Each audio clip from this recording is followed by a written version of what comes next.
Marina. She led him under the roof and into the crawl space of an old wooden shack near the bay. The roost she'd made for herself was deep inside a heap of fishing nets, old sails, oily blankets, and muddy leaves, which she'd assumed she'd carried in to stop up any drafts. It was wonderfully warm, and he felt a delicious sense of safety, knowing there were thick, soft walls around him. The smell was the only thing, that briny, fishy smell. "You get used to it," Marina told him. "I even kind of like it now." "How long have you lived here?" "Since late spring." "Where will you go for the winter?" "Thought I'd stay here. Give it a try anyway." She didn't seem concerned. Shade nodded, wondering if it would be warm enough. He didn't know anything about how cold it would get. It certainly felt warm now. But the idea of her spending the winter here, alone, cold, filled him with sadness, and he thought of his mother, his colony, flying south without him. He rustled his wings impatiently. "Where were you headed?" Marina asked. "Stonehold, to meet with the males." "Oh, so you are newborn," she said. "First migration, huh?" "Yes." He didn't like being reminded of his age. It made him feel small. "How many migrations have you been on?" "Just 2, she said. 1.5, really." She shifted on her perch and metal flashed on her forearm. Shade gasped. How could he have missed it? Then he understood, because she quickly moved again, and he saw that she had a way of always tucking her forearm under her wing so the band didn't show. "You've got one too!" She looked at him sharply. "What do you mean?" "The band! How'd you get it?" "You know someone else who has one?" "Frida, or Chief Elder." Marina's eyes widened. "Your elder has a band, just like mine? You sure? Like this one here?" She thrust her forearm toward him. "Well, I don't know if it's exactly the same, but how'd she get it?" Marina demanded. "Humans gave to... How long?" "Well, she's pretty old, and she said she got it when she was young, so... 10, 20 years? At least." "And she's still alive." There was an awe in her voice.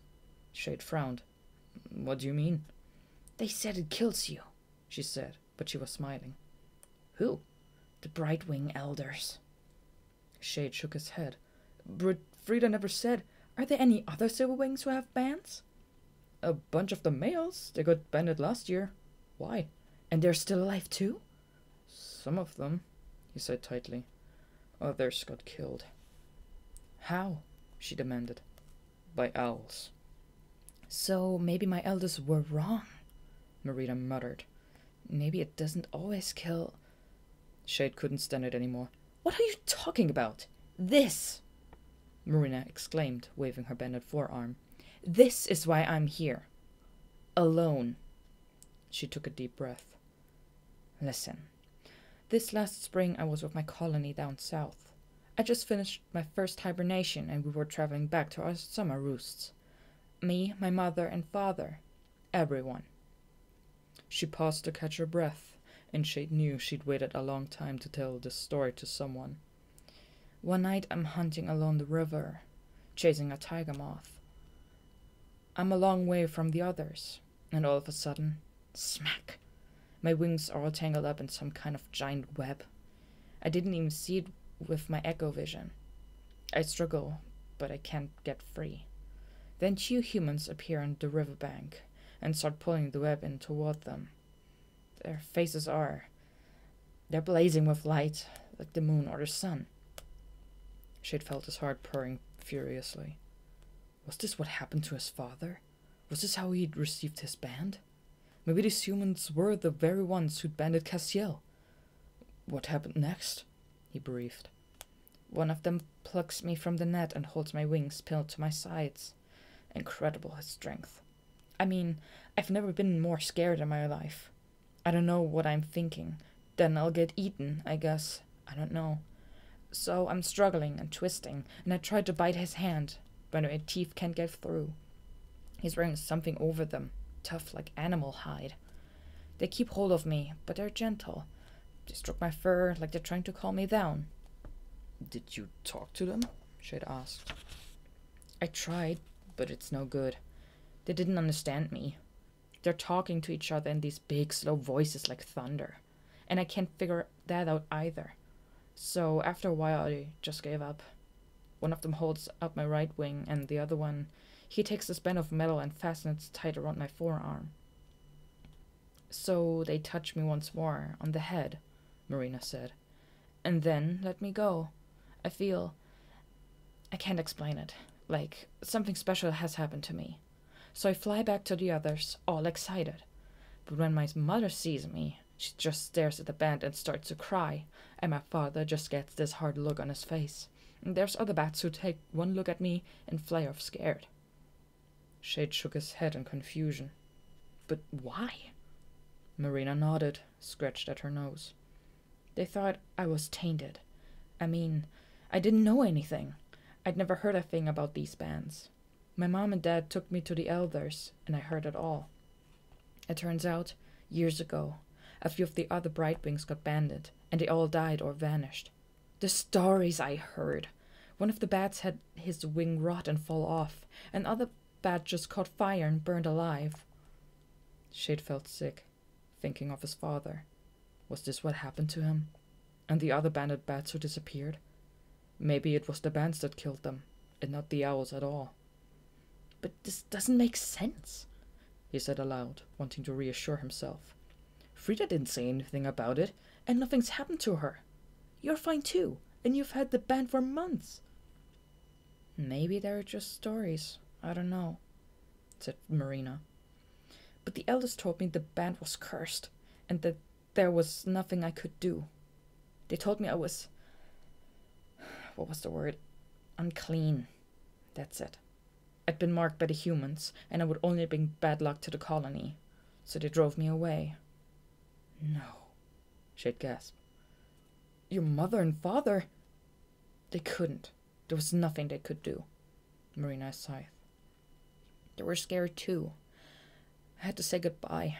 At first I tried to follow them from a distance, but the elders sent some big males to chase me away.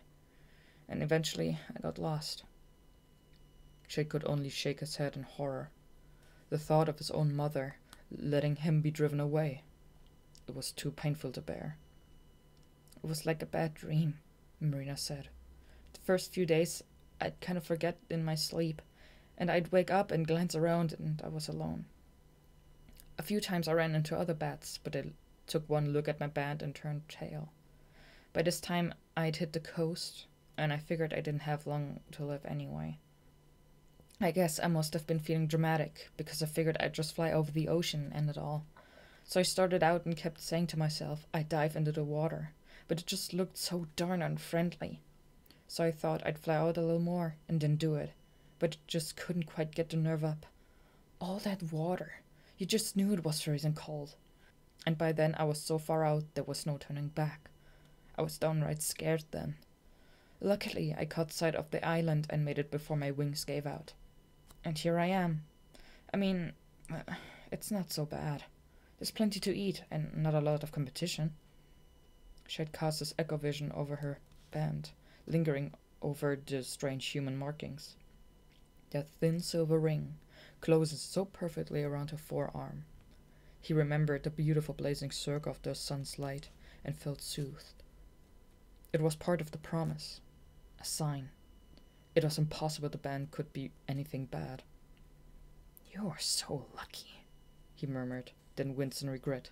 It sounded so cruel, after all she'd just told him. Marina snorted. "Yeah, it's done me a world of good." "No, you don't understand. I mean..." He didn't know where to begin. "My father had one. A band." And now his words came tumbling out. He told her about Cassiel, and how he disappeared down south. He told her about he'd seen the sun, and the owls burning down Treehaven. He told her about the echo chamber, the great battle of the birds and the beasts, the banishment, and Nocturna's promise, and he repeated everything Frida had told him about the bands. Marina was silent for a long time after he finished. "I tried to rip it off once," she said thoughtfully, "after what the elder said, but it's so tight, like it's always been a part of me. Short of hacking off my claw, that band's here to stay. And you know what? Even when things were at their very worst, there was this little part of me that was glad. I guess I just couldn't believe the band was as bad as they said. There was something important about having it. Something good. I felt it. Shade nodded, envious. Did the humans choose which bats to band, or was it just luck? I knew about Nocturna, Marina said, and I'd even heard something about the great battle, but they never taught us anything about this promise. You really think we can come back into the sun? I don't know how, but I'm going to find out. Marina looked at him and grinned. Quite a little troublemaker, aren't you? Go see the sun, scare mother half to death, get your roost burned down by the owls. My bet is you're not the most popular bat in your colony right now. I guess I'm not, said Shade, and he was grinning too, despite himself. I want to meet Frida and these other bats, Marina said. She wasn't smiling now. I want to come with you.